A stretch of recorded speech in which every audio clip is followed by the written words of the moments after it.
வணக்கம் சவன் meets to our technology. இப்போ பார்க்குற வீடியோன்னு பார்த்தீங்கன்னா ஒரு கீபேட் ஃபோன் வந்து டெட் ஃபால்ட்டில் வந்துச்சு. அந்த ஃபோனை வந்து செக் பண்ணும்போது பிஎஸ்ஐ லைனில் வந்து ஷார்ட் சர்க்யூட் காமிச்சிச்சு. அதான் பீப் சவுண்ட் அடிச்சிச்சு. கிரவுண்டில் எப்படி பீப் சவுண்ட் அடிக்குதோ சேம் 001 வருதோ அதே மாதிரி வந்து பேட்டரி பாயிண்ட்டோட சென்டர் பாயிண்ட் பிஎஸ்ஐ லைன்லேயும் ஷார்ட் காமிச்சிச்சு. அதாவது ஃபுல் ஷார்ட்டில் இருந்த போர்டு, அதாவது பேட்டரி பாயிண்டில் ப்ளஸ் பாயிண்டில் ஷார்ட் இல்லை, பிஎஸ்ஐ லைனில் ஷார்ட். இப்போ அந்த லைனை செக் பண்ணி பார்க்கும்போது ஆல்ரெடி வந்து பண்ணவங்க அந்த பேட்டரி கனெக்டரை சால்விங் பண்ணும்போது அந்த பிஎஸ்சி லைனில் கிரவுண்டோட கனெக்ட் பண்ணி வச்சிட்டாங்க. அதனால தான் உங்களுக்கு ஷார்ட் காமிச்சிருந்தது. இப்போ அந்த லைனை ரிமூவ் பண்ணதுக்கப்புறம் எப்படி ரியாக்ட் இருக்குன்றது நம்ம இதில் பார்க்க போகிறோம்.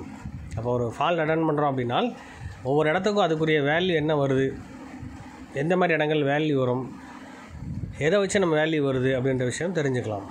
அப்போ ஒவ்வொரு செக்ஷனுக்கும் அதுக்குன்னு ஒரு ஐசி இருக்கும். அந்த ஐசி மூலமாக நம்மளுக்கு வேல்யூ கிடைக்கும். அந்த வேல்யூ எந்த சர்க்யூட் எந்த பொருளை வச்சு கிரவுண்ட் பண்ணி யூஸ் பண்ணுறாங்களோ அதை வச்சு நம்ம அந்த வேல்யூ வித்தியாசப்படும். அப்போது ஒவ்வொரு இடத்துக்குரிய வேல்யூ நம்ம தெளிவாக தெரிஞ்சுக்கிட்டு நம்ம ஃபாலோ பண்ணால் ஈஸியாக இருக்கும். அதே மாதிரி சர்க்யூட்டை முழுமையாக புரிஞ்சுட்டு பண்ணும்போது கண்டிப்பாக எந்த இடத்துல பிரச்சனை இருக்குன்றது துல்லியமாக தெரிஞ்சுக்க முடியும். இப்போது லேட்டஸ்ட் வரக்கூடிய மாடல் வந்து பார்த்திங்கன்னா அதிகபட்ச மாடலுக்கு சர்க்யூட் கிடைக்குது. பேஸான விஷயங்கள், அதாவது பேசிக்கான விஷயங்கள் நம்ம தெளிவாக தெரிஞ்சிட்டாலே கண்டிப்பாக நம்ம எல்லா ஃபால்ட்டையும் ஈஸியாக அட்டன் பண்ண முடியும்.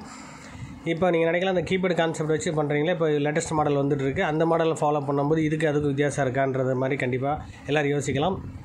கண்டிப்பாக எந்த ஃபோன் எடுத்துட்டாலும் ஸ்பேர்ஸ் இல்லாமல் கண்டிப்பாக, அதாவது ஸ்பேர்னால் ரெசிஸ்டர், கெப்பாசிட்டர், டயோடு, இண்டக்டர் இந்த மாதிரி கான்செப்ட், ஐசி, மாஸ்பெட் இந்த மாதிரி பொருள் இல்லாமல் கண்டிப்பாக அந்த சர்க்யூட் டிசைன் பண்ண முடியாது. இப்போ பேசிக்கான விஷயங்கள் இந்த புரிஞ்சுட்டாலே நீங்கள் கீபேட் மட்டும் இல்லை, ஆண்ட்ராய்டு, ஐஃபோன் வரைக்கும் கண்டிப்பாக நம்ம ஈஸியாக சர்வீஸ் பண்ண முடியும். அதோட சர்க்யூட் டிசைனிங்கை பற்றி தெளிவாக தெரிஞ்சுக்கணும். இப்போ இதில் பார்க்கும்போது பேட்டரி கனெக்டோட நடுப்பின், அதாவது பிஎஸ்ஐ லைனில் வந்து பார்த்திங்கன்னா லைன் கட் ஆகிருக்கு. ஆல்ரெடி வந்து நம்ம அந்த சால்ட்ரிங் இருக்கிறனால வந்து அந்த இடத்துல வந்து ஷார்ட் சர்க்யூட் ஆகிருந்தது. அந்த சால்ட்ரிங் எடுத்துட்டோம். இப்போது ரெண்டாவது வந்து அந்த பாயிண்ட்டுக்கு வந்து வேல்யூ வரணும், அந்த வேல்யூ சென்டர் பாயிண்ட்டுக்கு வரல.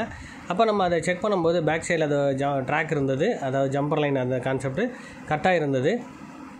அப்போ டெஸ்டிங் பாயிண்ட்டை வச்சு நம்ம வந்து செக் பண்ணி பார்க்கும்போது, தேடி பார்க்கும்போது டெஸ்டிங் பாயிண்டில் அதுக்குரிய வேல்யூ வந்தது. அந்த பிஎஸ்எல் லைனோட டெஸ்டிங் பாயிண்ட்டை செக் பண்ணி பார்த்தோம். அதில் வந்து ட்ராக் கட்டாக இருந்தது. அந்த பின்னுக்கு வேல்யூ வருது, கனெக்டரில் அந்த இடத்துல வேல்யூ வரல.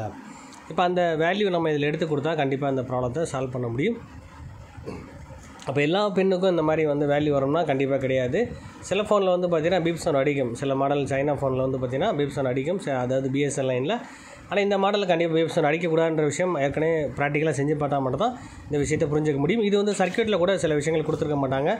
முழுமையாக வந்து ப்ராக்டிக்கலாக அட்டன் பண்ணும்போது அந்த வேல்யூ முழுமையாக தெரிஞ்சுக்கலாம். அப்போ வேல்யூ வந்து பார்த்திங்கன்னா ஒவ்வொரு மீட்டருக்கும் கொஞ்சம் வித்தியாசப்படும். மற்றபடி வேல்யூ கான்செப்ட் கண்டிப்பாக எல்லா மீட்டருக்கும் காமனான வேல்யூ கண்டிப்பாக வந்தே ஆகணும். இப்போ அந்த பின்னுக்கு வந்து கட்டாக இருந்த வேல்யூவை நம்ம இதிலேருந்து எடுத்து கொடுத்துட்டோம். டெஸ்டிங் பாயிண்ட்லேருந்து நம்ம வந்து அந்த ஜம்பர் அடித்து கொடுத்ததுக்கப்புறம் இந்த பின்னில் வேல்யூ வருதா இல்லைன்றது நம்ம இதில் பார்க்க போகிறோம். அப்போ அதை சால்விங் பண்ணதுக்கப்புறம் இதை கட் பண்ணி உங்களுக்கு செக் பண்ணி உங்களுக்கு காமிக்கிறேன். அந்த ஆம்பியர் பாயிண்ட், அதாவது பிஎஸ்ஐ லைனுக்கு வேல்யூ வந்துருச்சா இல்லையான்றது தெரிஞ்சுக்க போகிறோம். இது மாதிரி ஒவ்வொருத்தரும் வந்து ப்ராக்டிக்கலாக வந்து செஞ்சு பார்க்கும்போது மட்டும்தான் அந்த விஷயத்தை புரிஞ்சுக்க முடியும். அதேமாதிரி சர்க்யூட்டை முழுமையாக ஃபாலோ பண்ணால் மட்டும்தான் ஃபால்ட்டையும் அட்டன் பண்ண முடியும். ஏன்னா அப்டேட் கான்செப்ட் எது வந்தாலும் கண்டிப்பாக சர்க்யூட்டோட பேஸ் தெரிஞ்சிட்டாலே போதும். அந்த பாருங்கள் சென்டர் பாயிண்ட்டோட வேல்யூ நம்மளுக்கு கிடச்சிருச்சு. இப்போ நம்ம அந்த ஃபோனை வந்து நான் உங்களுக்கு ஆன் பண்ணி செக் பண்ணி காட்டுறேன். அதேமாதிரி இப்போ ஒரு மாடலாக இருந்தாலும் சரி, பேட்டரி பின்னில் ப்ளஸ் மைனஸ் மட்டும் இல்லை, அந்த ID line, battery ID line, battery temperature line நம்ம ஃபாலோ பண்ணணும். அது ப்ராப்பராக இருந்தால் தான் ஃபோன் ரன் ஆகும். அது ஒவ்வொரு செஷனுக்கு தகுந்த மாதிரி அந்த ஆம்பியர் பேட்டரி ஐடி லைனும் டெம்பரேச்சர் லைனும் யூஸ் பண்ணுவாங்க. அதை பற்றி முழு விஷயங்கள் நம்ம தெரிஞ்சுக்கணும். இப்போ இந்த ஃபோன் வந்து பார்த்திங்கன்னா சார்ஜ் ஏற ஆரம்பிச்சிருச்சு, ஃபோன் ஆன் ஆகவும் ஆரம்பிச்சிருச்சு. இந்த வீடியோ உங்களுக்கு பிடிச்சிருந்தால் லைக் பண்ணுங்கள், ஷேர் பண்ணுங்கள், கமெண்ட் பண்ணுங்கள், சப்ஸ்கிரைப் பண்ணுங்கள்.